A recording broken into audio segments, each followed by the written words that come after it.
What's up, guys? Thomas here from trainfully.com. This video is all about neck pain. We're going to start with an assessment to see if you have any cervical dysfunction or any mobility deficits. Then we'll do an analysis to find out what might be contributing to your neck pain. And then finally, I'll take you through a pretty comprehensive routine that will not only help reduce and eliminate your pain, but it will also improve the mobility and strength of your neck and probably even increase the rotation of your backswing.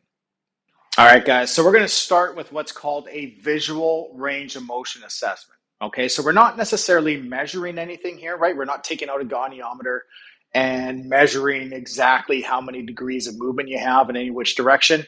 We're simply seeing if you can flex, extend, and rotate your head and get into certain positions.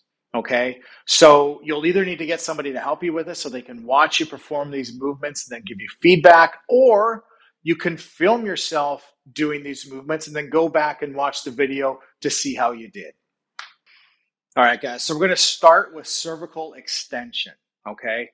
I want your friend to watch you do this movement a couple times from the side and then a couple times from the front.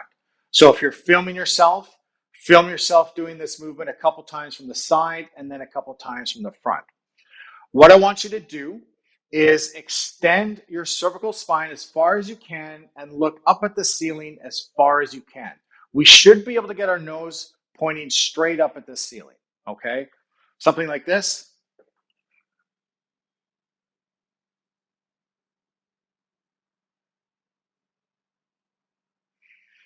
And then I also want you to watch that from the front to see if you have any left or right asymmetry. Maybe your head tilts in one direction as you do that. So when you do this extension, it should look like this.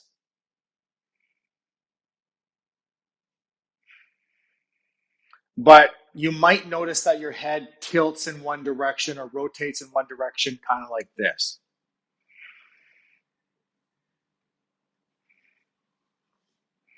Okay.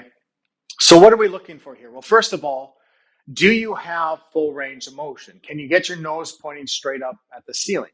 If you can't, then that would probably be considered a mobility deficit or a cervical dysfunction. Okay. We also want to take into consideration any pain or discomfort you have, right? So maybe you have full range of motion, but it hurts when you do that movement. That would also be considered dysfunctional. And of course, we want to take a look and see if you have any left or right asymmetries as you look up, right? But if you can get your nose pointing straight up at the ceiling without any pain or discomfort and without any left or right asymmetry, that would be considered optimal. All right, so now we're going to assess cervical flexion. Okay, so now what I want you to do is look down as far as you can and see if you can touch your chin to your sternum without opening your mouth. Okay, so you got to keep your mouth closed for this.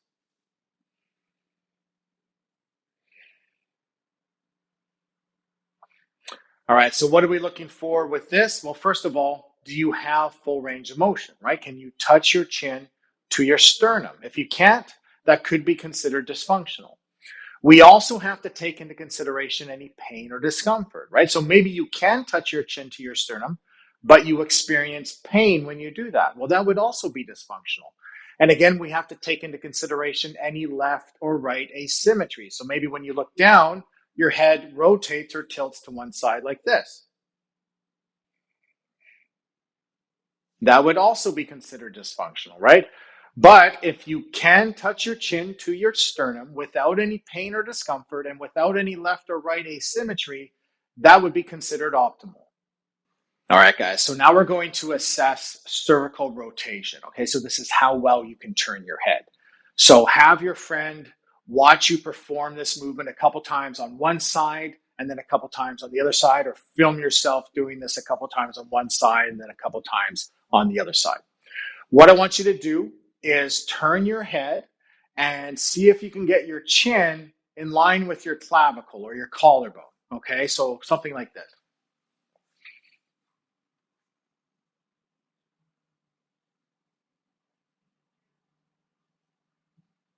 And of course, we're going to do both sides.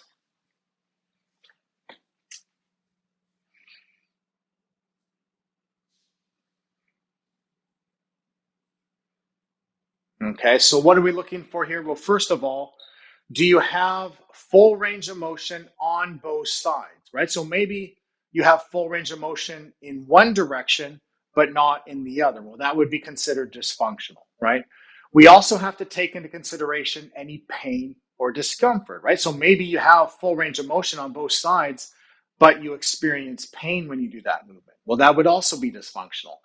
And we also need to consider any asymmetry in terms of your head tilting as you rotate, right? So maybe as you rotate, your head tilts to compensate for a lack of mobility. That would also be considered a dysfunction or a compensation, okay?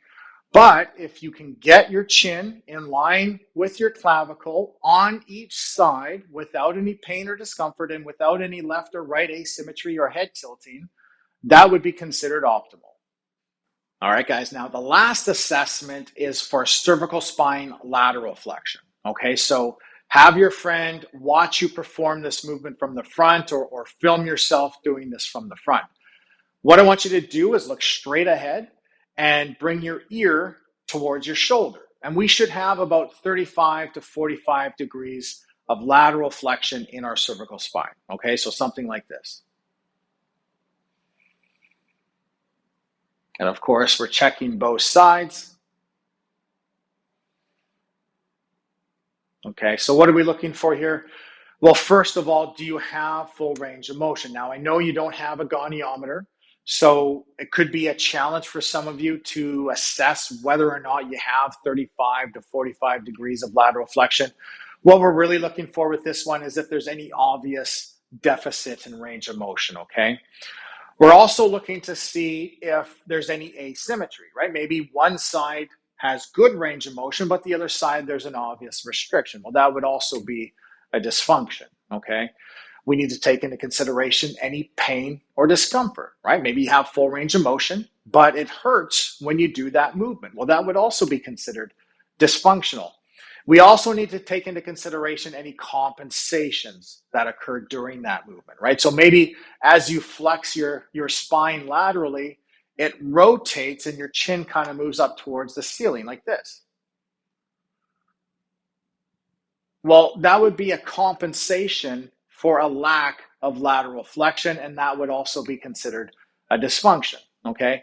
But if you can get about 35 to 45 degrees of lateral flexion on both sides without any pain or discomfort and without any compensation, well, that would be considered optimal. All right, guys, so let's do our analysis now. Okay, so let's say that during the assessment, you found some cervical dysfunction, you found some mobility deficits, or you have pain. The first thing that we need to do is rule out any serious medical pathology like a cervical fracture or a myelopathy, something like a disc herniation, okay? Once we've done that, then usually you're classified as having what we call mechanical neck pain, okay? So that means we didn't find a pathoanatomical cause for your pain. We don't know specifically which tissue is causing your pain. This is the type of neck pain that's associated with poor posture, with stress, repetitive movement, and with muscle strains. And it's also the most common type of neck pain. It's the type of neck pain that most people get. Now, although we usually don't find the specific cause for neck pain, we do know that neck pain is correlated with certain postural dysfunctions and compensations. People with neck pain tend to have decreased cervical lordosis, right? So cervical lordosis is that natural C-shaped curvature of the cervical spine, right? So people with neck pain tend to lose that natural curvature and they have straighter cervical spines. They also tend to have an excessive flexion angle in their lower cervical and upper thoracic spine, which means they tend to have a more rounded upper back. They also tend to have a particular set of muscle imbalances, right? So certain muscles around their cervical spine and around their shoulder blades tend to become overactive or tight, and other muscles tend to become underactive or weak, right? So we know all of that. Now, the good news is we also know that if we fix these imbalances and compensations, that not only can we usually reduce or even eliminate people's neck pain, we can also improve the mobility and strength of their neck. right? So what I'd like to do now is take you through a routine that I use with people with neck pain that's going to help fix the common postural dysfunctions and compensations associated with neck pain. All right, guys, so we're going to begin by decreasing the activity of some of the overactive muscles. And the way we can do that is by applying pressure to these muscles. When we apply pressure to muscles, we stimulate mechanoreceptors that are embedded within the muscle. And when these mechanoreceptors are stimulated, they initiate a neuromuscular reflex called autogenic inhibition. Autogenic inhibition causes muscles to relax, okay? Now, the first muscles we're going to inhibit are the cervical extensors. So this includes the suboccipitals, the spleni, and the deep cervical extensors. So grab a ball, it can be a tennis ball, softball, baseball, lacrosse ball, whatever you have. You're going to put the ball on the floor, and then you're going to lay down and have the ball pressed into your cervical extensors. We're going to do one side at a time. Now, what I like to do is once I get into position here, is if I'm doing my left side, I turn my head slightly to the left to get a little bit more pressure on that side. And then I can survey up near the base of my skull, see what I find in there. Once I find a tender spot, I can stay on that spot for 30 seconds to 2 minutes. And again, we're going to do this on both sides.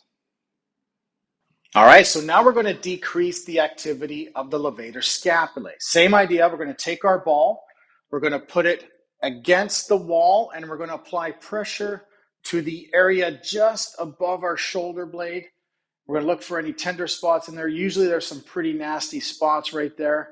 And then once we find a good spot, we can just hold that for 30 seconds to 2 minutes on each side. All right, so now we're going to decrease the activity of the upper trapezius. So we're going to survey the area of our upper trapezius near the top here. Take the ball, put it against the wall, and then push into the ball, surveying around the top of that upper trapezius, looking for any tender spots. And then once you find a tender spot, you can stop and stay on that for 30 seconds to 2 minutes on each side. So now we're going to decrease the activity of the rhomboid. So this is the area between your shoulder blade and the spine. Okay, so take the ball, put the ball against the wall, roll into position. And again, you're just surveying that area between your shoulder blade and the spine. It's right along the medial border of the shoulder blade, and I think you'll find some pretty nasty spots in there. Once you find a good spot, you can just stomp on it and apply pressure to that spot for 30 seconds to 2 minutes. And again, we're doing this on both sides. All right, so now that we've decreased the activity of some of the overactive muscles, I want to turn our attention to the thoracic spine. Remember, people with neck pain tend to have excessive flexion in their upper thoracic and lower cervical spine. So I want to counteract that and work on thoracic spine extension. And by doing this consistently, we can eventually restore and optimize the alignment of the spine. So this is what I want you to do. If you don't have a bench, you can use a chair, you can use a couch, or even your bed. You're going to kneel in front of whatever you're using, get your elbows on the bench or the chair, get your knees right under your hips, and all you're going to do is drop your hips down to your feet, put your hands behind your head, and gently push your chest to the floor, extending your thoracic spine. We'll hold that for 3 or 4 seconds. And then you can relax, come out of that, and then right back into it. Hands behind your head, push your chest to the floor, extend your thoracic spine, hold that for 3 or 4 seconds, and relax. And we'll do this 10 times.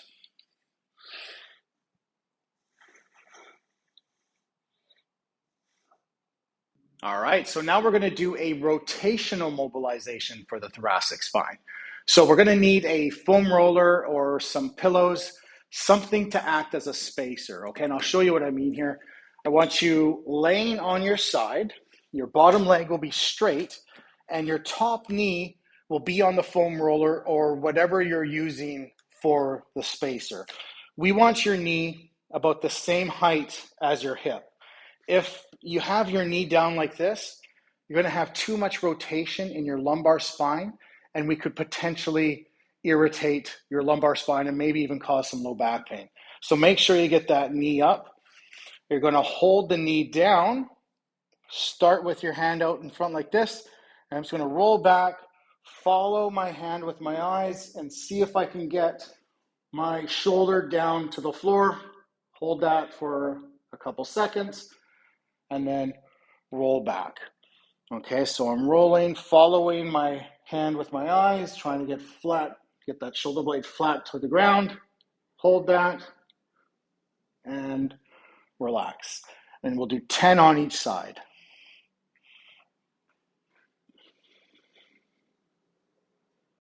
All right, guys, so now we're going to stretch the pectoralis minor. Now we're going to use a foam roller. If you don't have a foam roller, you can go back and watch my previous video about treating shoulder pain in golfers. In that video, I show you how to do this stretch in a corner. So you don't need any equipment for that stretch, okay? We're going to use a foam roller here in this video. So what I want you to do is lay on the foam roller. And there's a couple progressions here. We can just start by getting you in this position here, right? This is actually a pretty good mobilization for the thoracic spine as well. It helps improve the extension of the thoracic spine. And then if you want to progress, we can get your hands up here with your elbows at about shoulder level and just letting gravity take your arms down to the ground. And if that feels good, then you can progress further by straightening your elbows a bit and getting your elbows slightly above your shoulders. So this will get more of the subscapularis as well. Okay, and we could hold this for 30 seconds to 2 minutes. All right, guys, so now we're going to increase the activity of some of the underactive muscles, and we'll begin with the deep cervical flexors. So if you remember, people with neck pain tend to have decreased cervical lordosis, right? Well, the deep cervical flexors are responsible for supporting cervical lordosis. So that means by doing this exercise, we can improve the recruitment and strength of these muscles and help restore and optimize the alignment of our cervical spine. So what I want you to do is you're going to grab a band, place it around your neck, and you're going to grab each side, extend your elbows, and place your fists against the wall. Okay, now from here, we need to stabilize your shoulder blades before we do anything. So what I want you to do is push yourself away from the wall as far as you can, almost like you're at the top of a push-up. Also, we don't want your shoulders migrating towards your ears. We want to push them down towards your back pockets, okay? Your tummy is tight and your glutes are tight. So this is the starting position. Now from here, the exercise is actually rather simple. We're going to allow the band to kind of pull your head towards the wall, and then you're going to retract your chin as far as you can. Hold that for 4 seconds, and then relax 2 seconds back out, 2 seconds back in the full retraction. Hold that full retraction for 4 seconds, and then relax. Now, guys, this exercise really is what you make it, okay? That first part of cervical retraction, this part right here, is not very difficult. It gets difficult as you get into full retraction, okay? So you have to try to really get your chin tucked back as far as you can. Think about trying to make the biggest double chin that you can possibly make. I want you to do 12 to 20 repetitions. So now we're going to increase the activity of the serratus anterior and the lower trapezius. This is one of my favorite exercises for doing that. However, this is a difficult exercise. So if you can't do what I'm about to show you against the wall, I want you to regress this exercise to the floor. And if you still can't do it on the floor, reach out to me and I'll show you how to regress it even further, okay? So I want you up against the wall. Your feet can be out a few inches. We get your chin tucked in so your head's against the wall. Your spine is in neutral alignment, so I don't want your low back arching or coming off the wall too much. Your arms come up, and your forearms and the back of your hands are up against the wall. From this position, all you're going to do is press up and down. And again, if you can't get into this position or if you can't keep your hands against the wall, regress to the floor and see if you can do it from the floor. I want you to do 12 to 20 repetitions.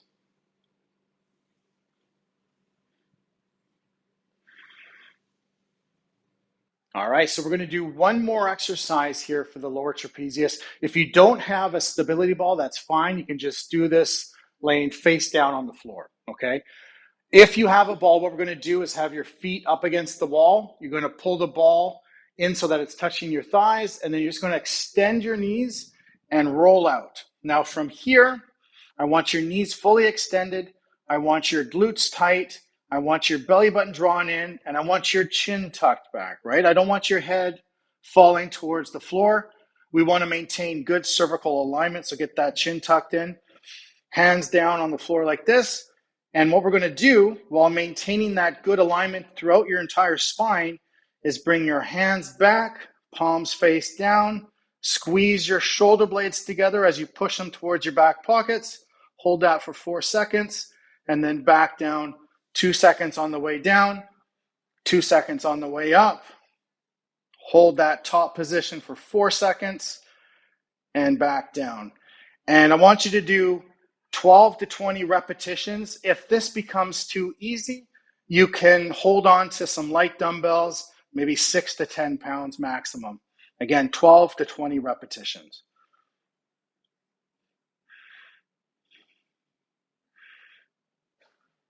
Now, guys, there could be other factors that are contributing to your neck pain as well, including a poor diet, poor sleeping habits, high alcohol consumption, smoking, a stressful job, and a sedentary lifestyle. So I want you to reflect on these other risk factors and consider how they might be contributing to your neck pain as well. All right, guys, so I recommend performing the routine that I showed you in this video 5 days per week and walk every day. Try to get out for a 10 to 30-minute walk 2 to 3 times per day. And if you haven't done so already, I strongly recommend beginning an exercise program. Now, if you're really serious about taking your health and your golf game to the next level, head over to trainfully.com and join my inner circle. By joining my inner circle, I become your rehab specialist and performance coach, but at a fraction of what it costs to work with me one-on-one. Now, I hope you enjoyed this video. Thank you for watching.